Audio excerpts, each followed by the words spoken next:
Danu, seorang pemuda desa dari Jawa Tengah, mengadu nasib ke Jepang sebagai TKI. Ia ditipu agen dan akhirnya hidup menggelandang di stasiun Tokyo. Saat hidupnya terasa nyaris tamat, seorang wanita bule paruh baya memberinya sepotong roti. Tapi, wanita ini bukan sekadar dermawan biasa. Dia adalah seorang janda sekaligus CEO perusahaan makanan instan ternama di Jepang. Tanpa Danu tahu, pertemuan mereka akan mengubah segalanya, dari statusnya, hidupnya, sampai hatinya. Namaku Danu. Orang desa bilang aku nekat, keluarga bilang aku berani, tapi jujur aja, waktu itu aku cuma pengen keluar dari kemiskinan. Aku lahir di sebuah kampung kecil di Jawa Tengah, di kaki gunung yang udaranya masih dingin dan sawahnya panjang seperti janji-janji calon kepala desa. Ayahku tukang kayu, ibuku penjual gorengan di SD sebelah rumah. Gaji ayah, kadang ada, kadang enggak. Hidup kami seperti sepiring nasi tanpa lauk, cukup untuk bertahan, tapi enggak pernah bikin kenyang. Mimpi, waktu SMP aku udah bantu kerja di bengkel, dan setelah lulus SMA, aku kerja jadi kernet angkot. Tapi, dari dulu aku selalu percaya satu hal. Dunia itu luas, dan aku harus bisa lihat sebagian kecilnya, meskipun lewat jendela kabin dapur. Sampai akhirnya aku ketemu sama seorang agen TKI lewat temanku. Namanya Pak Rudi. Katanya, ada lowongan, kerja di Jepang, jadi pencuci piring di restoran ramen, gajinya 150.000 yen sebulan. Kalau kurs waktu itu, setara 17 juta rupiah. Danu, ini rejeki anak soleh. Restoran gede di Tokyo, butuh orang kuat dan rajin kayak kamu.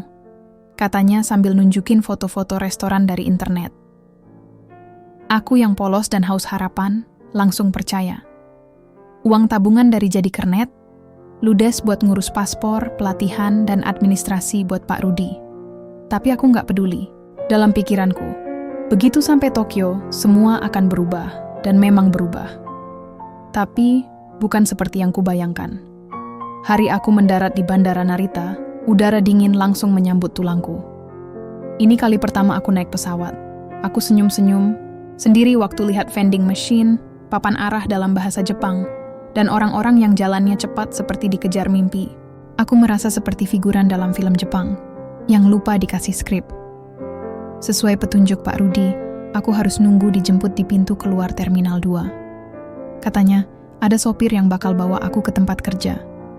Aku tunggu, sejam, 2 jam, sampai 3 jam, tapi tak ada siapapun. Aku panik. Ku coba telepon Pak Rudi, tidak aktif. Ku tunggu 5 menit, ku telepon lagi, masih tidak aktif. Hingga 1 jam kemudian, sinyal HP-ku tinggal setitik, dan baterai pun menyusul nasibku. Sekarat, aku duduk di pojok terminal, menggenggam koper dan plastik isi baju dalam. Hari itu langit Tokyo cerah, tapi hatiku mendung seperti musim hujan yang ogah pergi. Malamnya aku nekat naik kereta menuju Tokyo Pusat. Aku hanya tahu satu nama, Shinjuku. Katanya tempat ramai, banyak toko, dan stasiun besarnya seperti terminal antariksa. Benar saja, Shinjuku Station adalah labirin manusia. Lampu neon menyala, suara pengumuman bersahut-sahutan, dan orang-orang Jepang berjalan cepat tanpa melihat sekitar. Aku seperti titik debu di antara badai. Aku tak tahu mau kemana. Jadi aku duduk di bangku panjang di salah satu pojok peron. Ku peluk tasku. Ku berdoa. Tapi tak ada keajaiban. Malam makin larut. Perutku sudah bunyi seperti kentongan ronda. Aku belum makan sejak mendarat. Aku lihat ke arah vending machine. Harga 1 botol teh, 150 yen. Dan uangku cuma recehan 50 yen. Itu pun sudah kusimpan di kaos kaki. Aku mulai mengantuk, tapi rasa takut bikin mataku melek setengah. Di negeri orang, tidur di tempat umum adalah perjudian. Bisa ditangkap, bisa dirampok, bisa juga dilupakan. Keesokan harinya, aku bangun dengan tengkuk kaku dan badan menggigil. Seorang satpam lewat, tapi tak menegur. Mungkin sudah biasa lihat gelandangan. Tapi aku bukan gelandangan. Aku cuman belum punya takdir yang jelas. Hari kedua, aku mulai merasa lapar seperti belum makan seminggu. Aku pernah dengar orang bisa mati karena kelaparan dalam 7 hari. Hari itu baru hari kedua, Tapi rasanya sudah seperti hari ke-8. Aku mencari-cari tempat yang bisa ditumpangi tidur tanpa usir. Tapi mana ada tempat nyaman di kota semahal Tokyo. Aku sempat coba masuk minimarket, pura-pura lihat majalah. Tapi setelah 5 menit, pegawai tokonya mulai melirik. Aku pergi. Hari itu aku menemukan makanan pertama sejak mendarat. Sebungkus onigiri basi yang dibuang di tong sampah belakang konbini. Baunya seperti masa depan yang hilang. Tapi aku makan juga. Karena aku tak ingin mati di negeri orang tanpa bekas. Malam ketiga, aku kembali ke bangku yang sama. Aku duduk memeluk lutut dan mencoba tidur. Tapi aku terlalu lapar, terlalu sedih, terlalu hancur. Aku menangis diam-diam. Dan di saat itulah, seseorang menepuk bahuku. "Ano, daijoubu desu ka?" Aku mendongak. Seorang wanita bule paruh, baya berdiri di depanku. Wajahnya putih pucat, rambutnya pirang keprakan. Tapi senyumnya hangat. Ia memegang kantong kertas berisi roti dan kopi kaleng. Ia menyodorkannya padaku. Aku tak tahu harus berkata apa. Tapi tanganku lebih jujur daripada mulutku. Ia langsung mengambil roti itu. Wanita itu duduk di sebelahku. Tanpa banyak bicara, kami makan roti dalam diam. Dan malam itu, hidupku berubah. Bukan karena rotinya, tapi karena siapa dia sebenarnya. Roti itu enak banget. Bukan cuma karena aku udah 3 hari makan seadanya, tapi karena ada rasa yang aneh di lidahku. Rasa manusiawi. Rasa dihargai. Rasa masih dianggap ada. Wanita bule itu duduk di sebelahku tanpa banyak bicara. Dia pakai coat krem yang kelihatan mahal. Jam tangannya elegan. Tapi yang paling menonjol adalah matanya. Bukan warna birunya, tapi tatapan hangatnya. Gak ada rasa jijik, iba, atau sok peduli seperti orang-orang yang pernah kasih recehan padaku di jalan. Dia menatapku. Seperti aku ini manusia. "Apa kamu bisa bahasa Inggris?" Tanyanya pelan. Aku mengangguk ragu. "A little." Dia tersenyum. "Name?" Aku tunjuk dada. "Danu." "Danu," ulangnya pelan. "My name is Alice." Namanya Alice. Lembut, seperti cara dia menyebutnya. Setelah itu kami sama-sama diam. Aku tak tahu harus berkata apa. Dan dia tampaknya tak ingin memaksa. Tangannya sibuk memegang kantong kertas berisi beberapa roti lain. Satu persatu ia keluarkan. Lalu memberikannya padaku. "Eat," katanya. Aku menelan ludah. Mau menolak karena malu, tapi perutku lebih jujur dari harga diriku. Aku ambil satu lagi. Mengunyahnya pelan-pelan, sambil menahan air mata yang hampir jatuh lagi. Setelah makan, Alice berdiri. Aku pikir dia akan pergi. Tapi dia malah menatapku dalam-dalam. "Where do you sleep?" Aku tidak menjawab. Mataku melirik bangku panjang di belakangku. Dia menghela napas. "Come." "Hah?" Belum sempat aku tanya. Dia berjalan duluan. Aku bingung. Ikut? Atau tetap di sini? Tapi entah kenapa, kakiku melangkah. Mungkin karena aku udah gak punya tempat lain buat pergi. Mungkin karena aku pengen percaya lagi. Kami naik taksi. Iya, taksi beneran. Di Jepang, taksi itu mahal banget. Tapi Alice tampak biasa aja. Supir taksi menyapanya dengan hormat. Bahasa Jepang mereka cepat, tapi intonasinya sopan. Aku duduk diam, pegang tasku erat-erat. Di dalam mobil yang hangat aku bisa mencium parfum Alice. Wangi bunga, lembut, tidak menyengat. Kami tiba di sebuah apartemen tinggi, dengan lobi marmer dan penjaga berseragam. Aku makin minder. Tempat ini seperti hotel bintang 5. Tapi Alice hanya tersenyum pada penjaga, lalu masuk begitu saja. Aku menyusul dengan langkah canggung. Di dalam lift, suasana hening. Aku bisa dengar detak jantungku sendiri. "Aku bukan penculik," katanya tiba-tiba, sambil tersenyum. "You look like you need help." Aku terdiam. Aku nggak tahu harus percaya atau waspada. Tapi sejauh ini, dia belum melakukan sesuatu yang jahat. Saat pintu lift terbuka, aku nyaris mundur. Apartemennya luas banget. Lantai kayu mengilap, rak, buku besar, dapur yang rapi, dan jendela besar menghadap lampu-lampu kota Tokyo. Ini dunia yang lain. Alice menyuruhku duduk. Lalu tanpa banyak tanya, dia masuk dapur dan mulai menyiapkan sesuatu. Beberapa menit kemudian, dia kembali dengan sepiring nasi dan sup miso. You need warm food. Aku mengangguk. Aku makan seperti orang yang belum pernah makan enak seumur hidup. Tanganku gemetar. Bukan karena dingin, tapi karena rasa syukur yang udah hampir mati. Setelah makan, Alice memberiku baju ganti, kaos putih dan celana santai. Dia mengarahkanku ke kamar mandi. Aku sempat ragu masuk, tapi dia hanya tersenyum. You need to wash. It helps. Di dalam kamar mandi itu, aku berdiri lama di depan cermin. Rambutku kusut. Wajahku dekil. Aku bahkan nyaris tak mengenali diriku sendiri. Air hangat mengalir ke tubuhku. Dan di situ, aku menangis. Lagi. Tapi kali ini, bukan karena lapar. Karena baru kali ini, setelah berhari-hari, aku merasa layak hidup. Malam itu, aku tidur di sofa empuk di ruang tengah apartemen Alice. Selimut tebal menyelimuti tubuhku. Di luar, lampu kota, Tokyo berkelap-kelip. Tapi dalam diriku, rasa asing dan bingung bercampur jadi satu.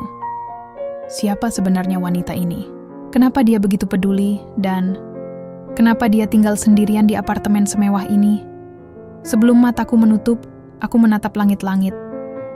Dalam hati aku berbisik, Tuhan, kalau ini cobaan baru, tolong jangan terlalu cepat diakhiri. Karena untuk pertama kalinya, aku ingin tahu bagaimana rasanya diselamatkan. Pagi harinya, aku bangun bukan karena suara orang ribut atau teriakan satpam yang ngusir, tapi karena aroma roti panggang dan kopi panas yang menyusup lewat hidung. Sejujurnya, aku sempat berpikir semua yang terjadi semalam cuma mimpi. Tapi ketika aku buka mata dan melihat langit Tokyo yang masih abu-abu dari balik jendela besar itu, aku sadar. Ini nyata, aku masih di apartemen wanita bule itu. Di sofa yang lebih empuk dari kasur rumahku di kampung. Aku mendongak pelan. Alice ada di dapur. Rambutnya diikat sederhana. Dia mengenakan kemeja putih longgar dan celana linen. Ia tampak sibuk menyiapkan sarapan. Tapi begitu sadar aku sudah bangun, ia tersenyum. Morning Danu. Suara itu lembut sekali, hangat.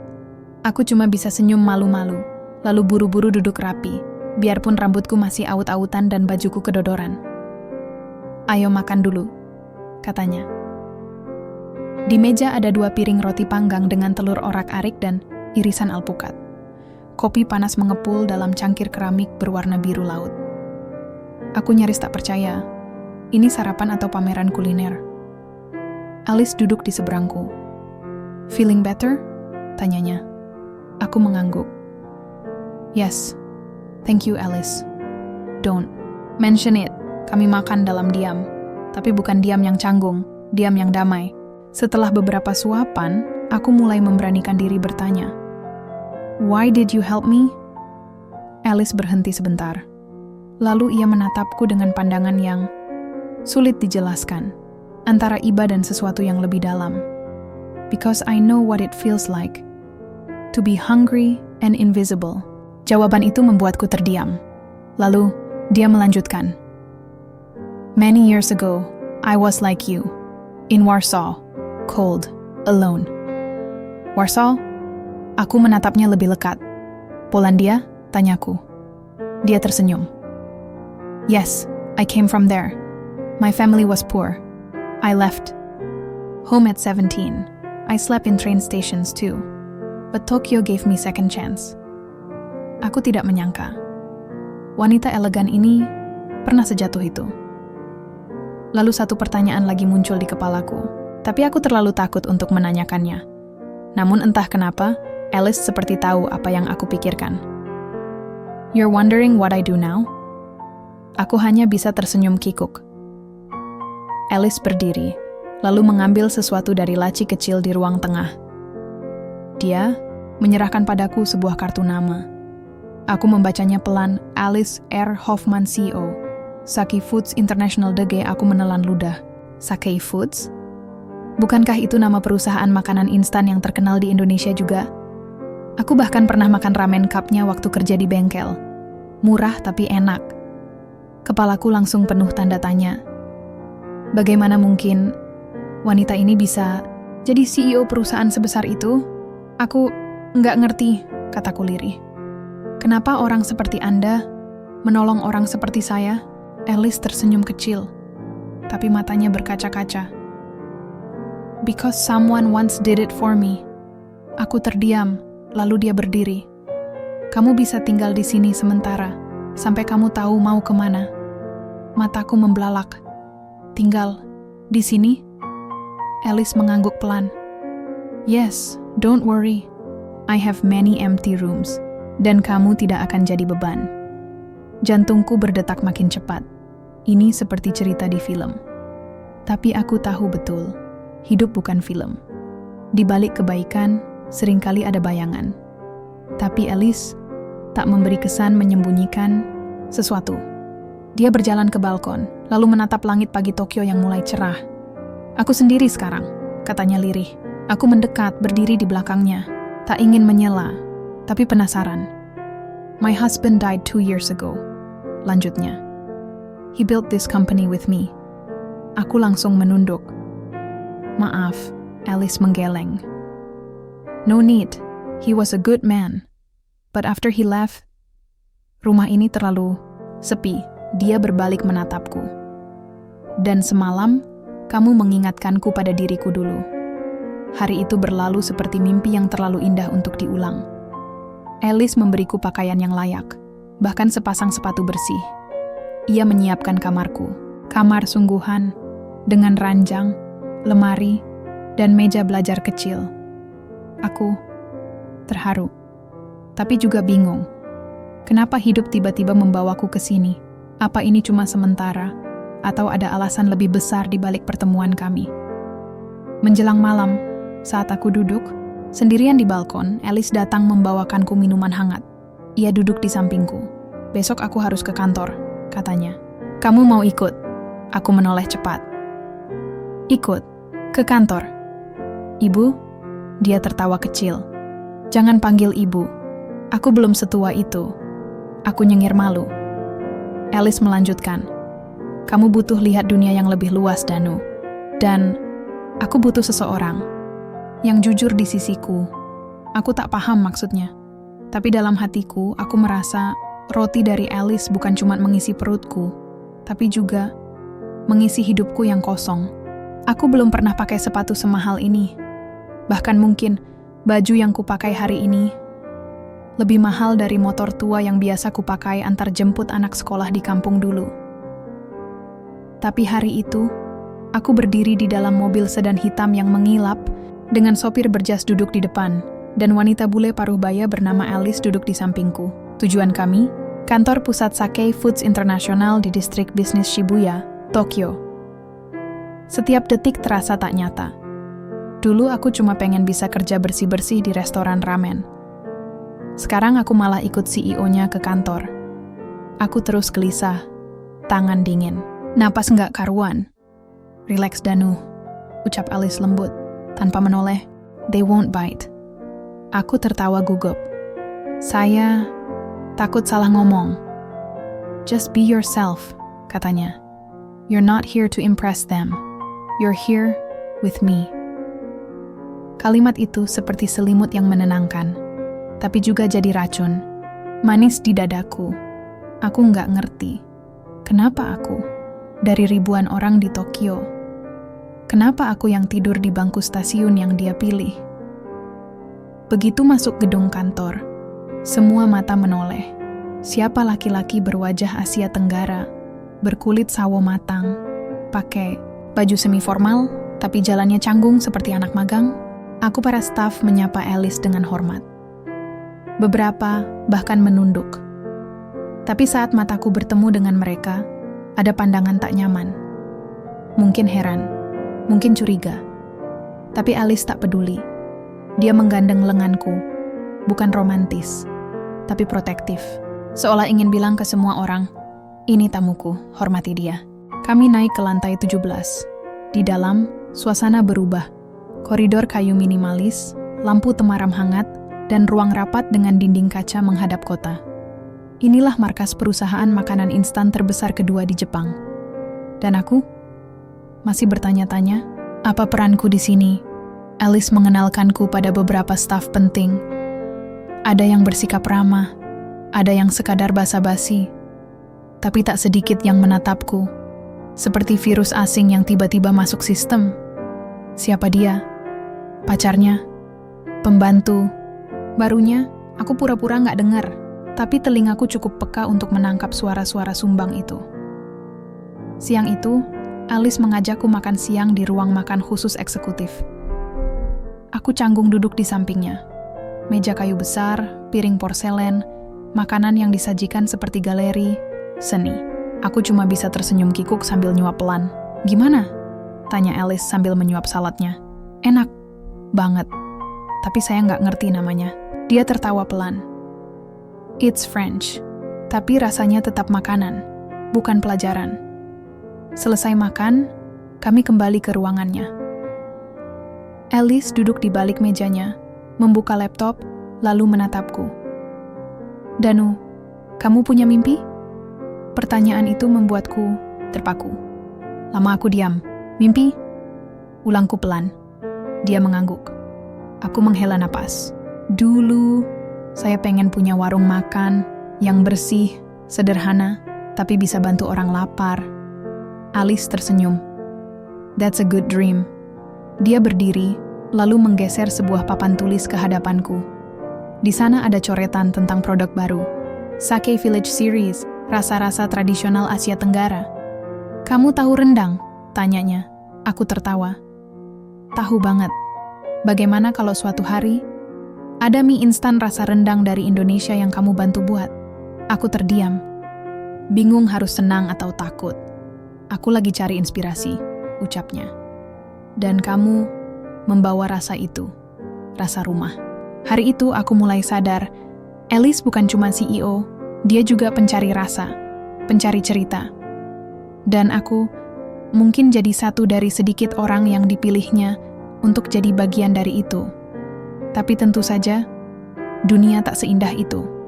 Sebab sepulang dari kantor, saat kami kembali ke apartemen, aku sempat turun sebentar ke lobi karena ada kurir.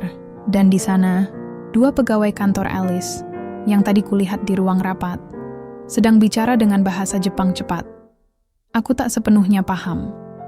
Tapi satu kalimat membuat kakiku lemas. Dia hanya cowok gelandangan yang dimasukin ke rumah. Apa nggak berbahaya? Mereka tak tahu aku mengerti sedikit-sedikit. Aku tersenyum kecut, menunduk. Dalam hati aku sadar, mungkin aku memang sudah keluar dari stasiun. Tapi belum tentu dunia siap menerimaku. Sejak hari itu, suasana hatiku mulai berubah.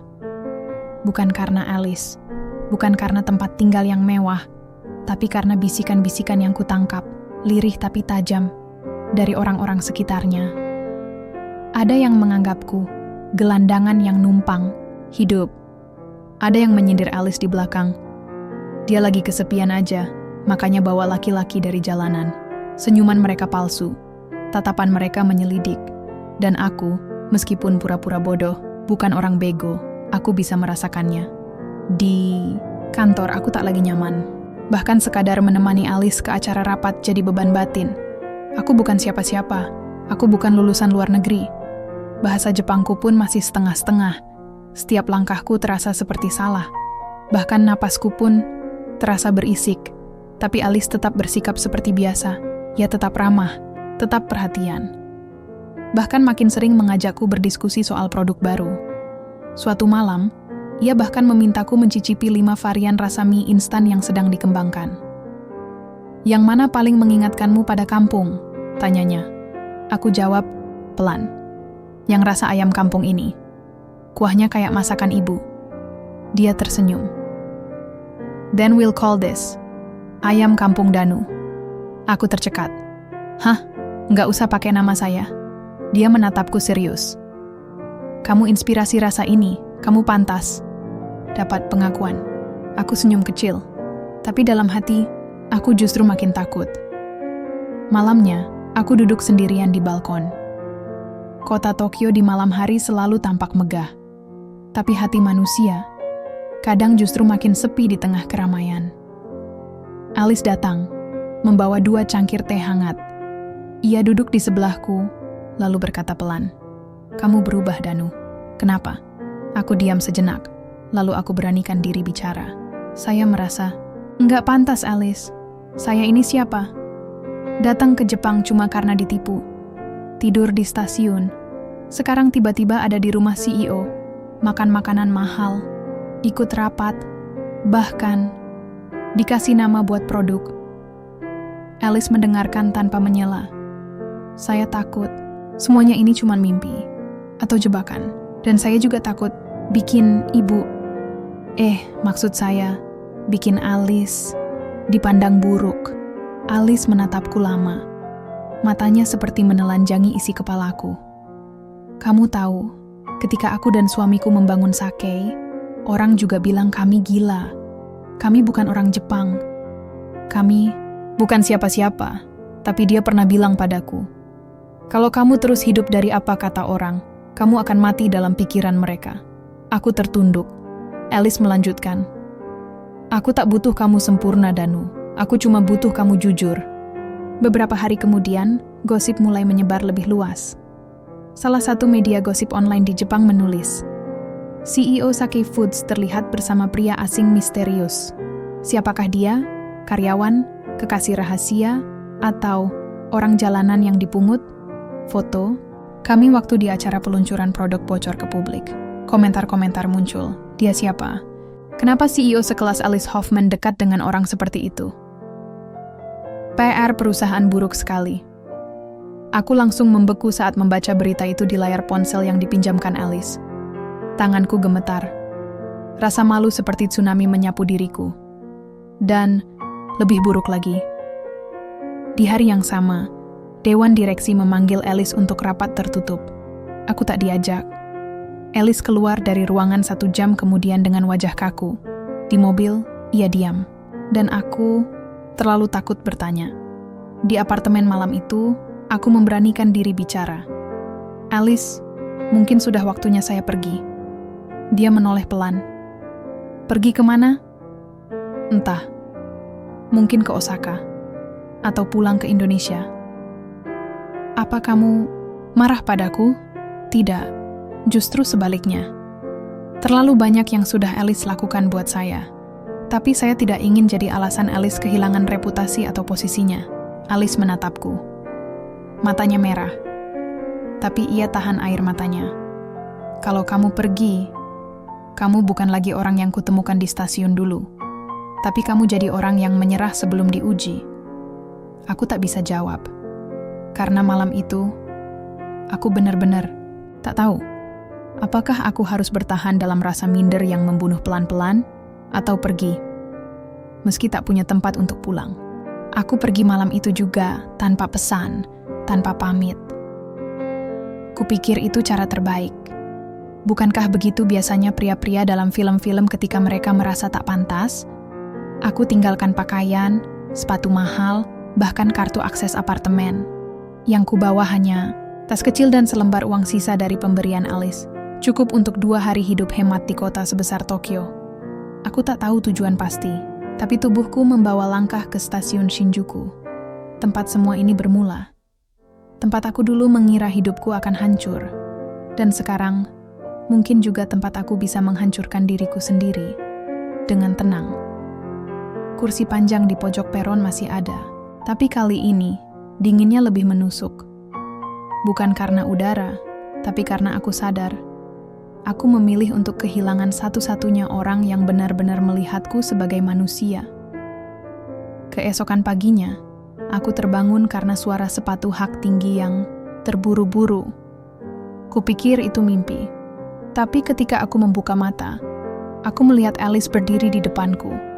Masih mengenakan mantel kremnya. Rambutnya berantakan. Nafasnya ngos-ngosan, matanya biasanya tenang dan elegan. Kali ini berkaca-kaca. "Kamu pikir aku nggak bisa menemukanmu di tempat pertama kita bertemu?" Aku terdiam. Jantungku berdetak kencang. Alice duduk di sampingku. "Danu, kamu bukan peliharaan. bukan boneka proyek sosial. Kamu adalah alasan kenapa aku percaya. Hidup selalu punya kejutan. Aku ingin bicara, tapi lidahku keluh. Alice menatap jauh ke arah rel. Kamu tahu, aku lahir dari keluarga yang hancur. Ayahku penjudi. Ibuku kabur dengan laki-laki lain saat aku umur 10. Aku hidup di jalanan Warsawa, bertahan dari sisa roti basi di pasar. Aku menoleh pelan. Tak pernah sekalipun ia menceritakan ini sebelumnya. Usia 17, aku kabur ke Jerman. Kerja bersih-bersih di restoran. Disitulah aku ketemu suamiku. Dia satu-satunya orang yang memandangku seperti manusia.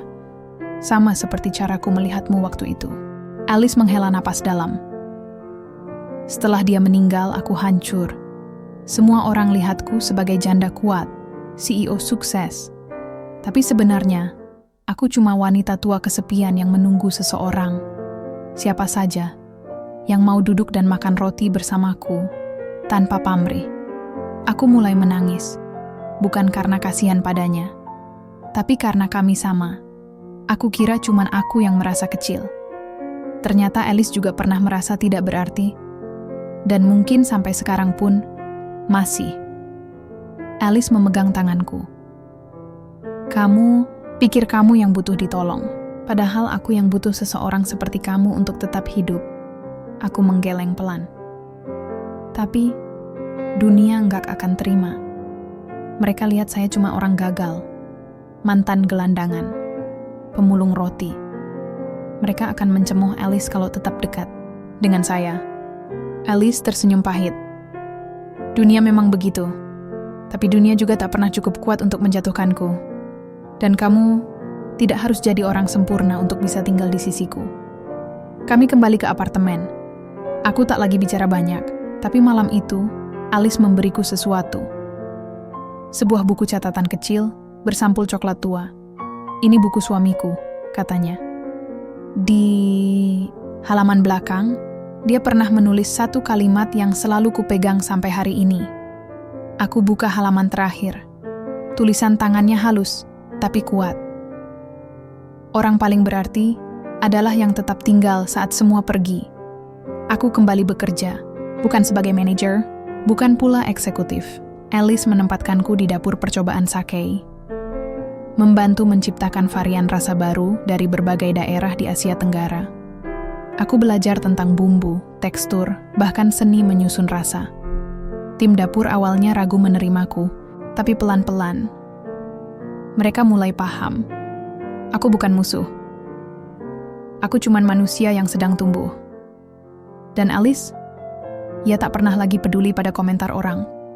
Satu-satunya hal yang ia perhatikan adalah apakah aku masih duduk di kursi ruang makannya tiap pagi menyambut roti panggang dan secangkir kopi. Saat kamu pikir badai sudah reda, kadang angin justru bertiup lebih kencang. Hari-hari setelah aku kembali ke apartemen Alice terasa damai. Tapi di balik itu semua, awan hitam mulai berkumpul. Media gosip Jepang makin brutal. Tajuk-tajuk headline makin tak masuk akal. Janda kaya asal Polandia diduga punya petualang gelap dari Indonesia. Sake Foods terkait skandal internal CEO dan imigran tak jelas. Dan puncaknya, salah satu investor besar dari Amerika mengancam menarik dana. Aku mengetahuinya bukan dari Alice, tapi dari bisikan-bisikan di kantor yang kian hari kian nyaring. Suatu sore, aku duduk sendirian di pantry saat salah satu karyawan senior mendekat. Dia bicara tanpa menatapku. Kamu tahu nggak, gara-gara kamu, 2 kontrak ekspor ditunda? Aku diam. Kami kerja mati-matian bertahun-tahun bangun reputasi. Kamu datang 2 bulan langsung bikin gonjang-ganjing. Aku tidak membalas. Karena aku pun tak punya pembelaan. Yang ku tahu, kehadiranku membawa gelombang ke tempat yang seharusnya tenang. Malam harinya, Alice pulang lebih larut dari biasanya. Wajahnya tegang. Ia duduk di meja makan tanpa bicara. Lalu berkata pelan, "Dewan direksi minta aku mundur, aku tercekat." "Apa?" Mereka bilang, "Image perusahaan rusak. Beberapa klien besar juga mulai ragu." Aku berdiri. "Tidak, Alice, Jangan karena saya. Aku sudah siap, katanya, memotongku. Perusahaan ini dibangun bersamaku, tapi hidupku tidak bisa dibangun. Dari ketakutan orang, dia menatapku dalam. Kalau aku tetap jadi CEO tapi kehilangan diriku sendiri, lalu untuk apa semuanya? Aku menunduk. Mataku panas. Aku nggak pantas, Alice. Aku cuma anak kampung. Yang kamu pertahankan ini bukan orang besar. Aku cuma seseorang yang kamu temukan, kelaparan di stasiun. Alice berdiri, mendekatiku. Justru itu, Danu. Kamu membuatku ingat kenapa aku memulai semua ini. Aku dulu juga orang biasa, tapi orang biasa pun berhak punya tempat di dunia. Beberapa hari kemudian, konferensi pers diadakan. Wartawan menyerbu dengan pertanyaan tajam. Apakah benar hubungan pribadi Anda mempengaruhi reputasi Sake Foods? Apa benar pria Indonesia itu hidup bersama Anda? Apakah ini bentuk eksploitasi imigran? Alice menatap lurus ke arah kamera, lalu menjawab, nama pria itu Danu, dan saya tidak menyelamatkannya. Dia yang menyelamatkan saya. Dia mengingatkan saya tentang nilai sederhana yang telah dilupakan dunia. Kebaikan, ketulusan, dan rasa. Ruang itu hening. Tak ada yang menyangka jawaban sejujur itu keluar dari seorang CEO. Dan setelahnya, Alice mundur dari jabatannya. Beberapa minggu berlalu, kami pindah ke rumah kecil di luar Tokyo. Bukan apartemen mewah, tapi cukup untuk 2 orang dan 1 dapur sederhana. Alice tak lagi bekerja di kantor pusat, tapi ia mendirikan lini produk baru bersama tim kecil. Tangan Rasa. Produk makanan rumahan berbasis resep tradisional Asia Tenggara. Aku jadi koki utamanya, bukan chef dengan topi tinggi, tapi koki yang tahu betapa rasa bisa menyelamatkan hidup seseorang. Satu hari, setelah memasak batch pertama produk, aku duduk berdua dengan Alice di teras kecil rumah kami. Dia menatap senja. Kalau waktu bisa diulang, kamu akan tetap tidur di stasiun waktu itu? Aku tersenyum. Kalau aku tahu di bangku stasiun itu aku akan ketemu kamu, mungkin aku sengaja datang lebih awal. Alice tertawa kecil, tapi matanya berkaca-kaca. Dunia mungkin mengutuk kita, ujarnya pelan. Tapi aku akan selalu memilihmu. Setiap hari, aku genggam tangannya. Dan aku akan selalu bangun setiap pagi. Berterima kasih karena kamu yang temukan aku saat aku bahkan tak sanggup mencari diriku sendiri. Di pagi hari yang tenang, aroma kaldu dari dapur kecil kami menyusup ke seluruh ruangan. Panci di atas kompor mendidih pelan.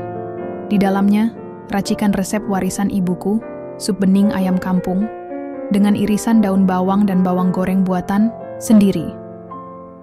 Alice duduk di meja makan sambil membaca catatan pesanan dari pelanggan online kami. Tak lagi pakai jas CEO, tapi kaos longgar dan celemek berwarna krem. Rambutnya diikat asal. Tapi bagiku, tak pernah ada momen di mana dia terlihat secantik ini. Ada pesanan dari Osaka. 7 box, katanya sambil tersenyum bangga. Aku mengangguk. 7 box? Kita bisa beli kipas angin baru dong. Kami tertawa. Bukan tawa orang kaya, tapi tawa 2 orang yang dulu pernah kehilangan semuanya. Dan kini membangun ulang hidup dari dapur kecil dan cita rasa yang jujur. Produk tangan. Rasa perlahan mulai dikenal. Awalnya cuma dari mulut ke mulut, lalu ditulis di blog makanan lokal, sampai akhirnya masuk segmen kecil di TV komunitas Jepang. Bukan berita heboh, tapi cukup untuk membuat kami sibuk, dan cukup untuk membuat kami merasa berarti.